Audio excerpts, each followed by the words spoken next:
Hello, everyone. The informed consent form that I chose to analyze was from John Howard, who is a licensed professional counselor and licensed marriage and family therapist at Austin Professional Counseling in Austin, Texas. His informed consent form followed most of the American Counseling Association's recommendations, so there were a lot of similarities. For instance, he states clearly his purpose and goals under a heading that was entitled How Therapy Works. So he goes into detail explaining the different purposes and theories of counseling. He goes through techniques and procedures that he likes to use, such as different ways of learning. And some examples of that would be role playing and conversational therapy. He also talked about limitations and potential risks of counseling.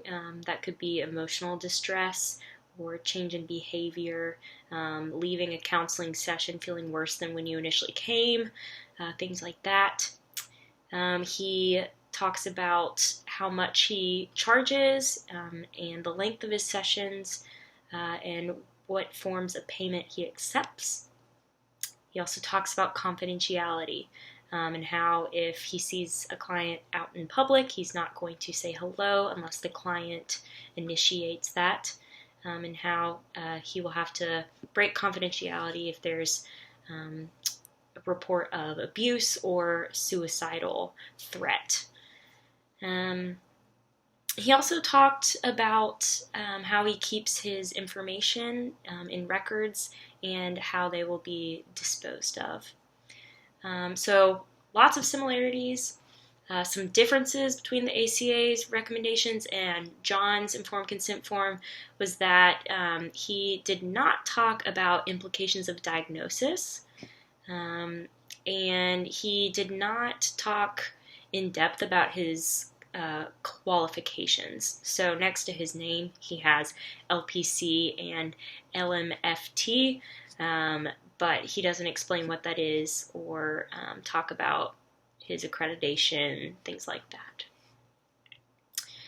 So when compared to my state's board regulations, there was much more of a difference between John's consent form and the state's regulations, and that makes sense. John's in Texas, I'm in North Carolina, so it makes sense that there would be more of a variation.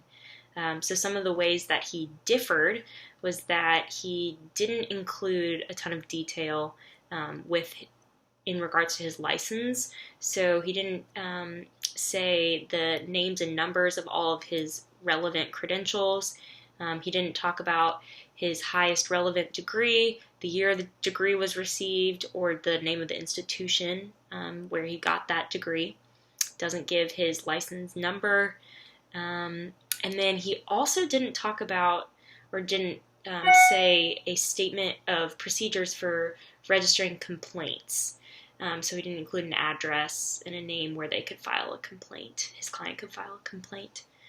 Things in which his informed consent form was similar was that he did talk about the number of years of counseling experience he had. He talks about the description of the population served, talks about services offered such as individual and group therapy, the length of sessions, again the fees charged, and the types of payment he accepts, and again confidentiality. Overall, I thought that John's informed consent form was both thorough and professional, yet warm and personable. So when I think of an informed consent form, I think of something that's sterile and kind of matter of fact, but I was surprised to see that it was personable. He used first person, talked about his kids at home, so why he doesn't want his clients to come if they are feeling sick. He talked about how he's lived in multiple countries. And then he also talked about how he is committed to his own continual personal reflection and growth in order to best serve his clients. So overall, I was encouraged, and I would feel comfortable as a client meeting with him from how his informed consent form was structured and worded.